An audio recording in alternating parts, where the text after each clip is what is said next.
సునాదస్వరము మార్చి 3. నా దేవుడైన యెహోవా నీతో కూడా నుండును. యెహోవా మందిరపు సేవను గూర్చిన పని అంతయు నీవు ముగించే వరకు ఆయన నిన్ను ఎంత మాత్రమును విడవకయుండును. మొదటి దినవృత్తాంతముల గ్రంథము 28వ అధ్యాయము 20వ వచనము. దావీదు తన కుమారుడైన సొలొమోనుతో చెప్తున్న మాటలివి. నీవు బలము పొంది ధైర్యము తెచ్చుకొని ఈ పని పూనుకోమని చెప్తున్నాడు.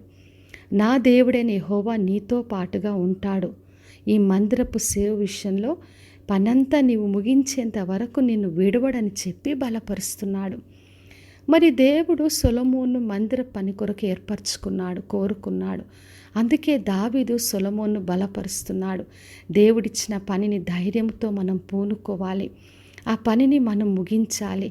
దేవుడే మనకు తోడుగా ఉంటాడని చెప్పి మరి బలపరుస్తూ ధైర్యపరుస్తున్నాడు. మరి దేవుడు ఎప్పుడు కూడా మనకు వాగ్దానం చేసినప్పుడు ఆయన మనకు తోడుగా ఉండి విడవక ఆ పనంతా ముగించే దేవుడు. అదే ఈ రోజున వాగ్దానం చేస్తున్నాడు. ఏ పనిని, ఏ సేవను, ఏ పరిచర్య మనకు అప్పగించినా ఆయన మధ్యలో మనల్ని విడిచిపెట్టాడు. కానీ ఆ పనంతా, ఆ సేవంతా కూడా ముగించేంత వరకు తోడుగా ఉండి సహాయం చేసే దేవుడు. మరి ఆయన తోడుగా ఉన్నప్పుడు మనకు కావలసినవి అని అనుగ్రహింపబడతాయి. కావలసిన మనుషులను ఇస్తాడు.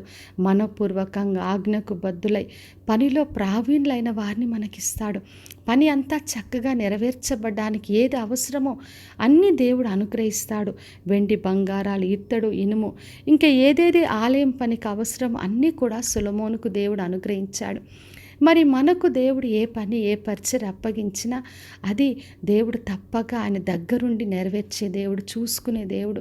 కాబట్టి విశ్వాసంతో మనం ఆయనను ఆశ్రయించి, దేవా ఇది నీ పని అని ధైర్యంతో మనం ముందుకు అడుగు వేసినప్పుడు ఆయన మనకు తోడుగా ఉండి ఎన్నో అనుగ్రహించి ఆ పనిని గొప్పగా ముగిస్తాడు. మరి యేసుక్రీస్తు శిష్యులకు చెప్పాడు, యుగ సమాప్తి వరకు సదాకాలం నేను మీకు తోడుగా ఉంటానని చెప్పాడు.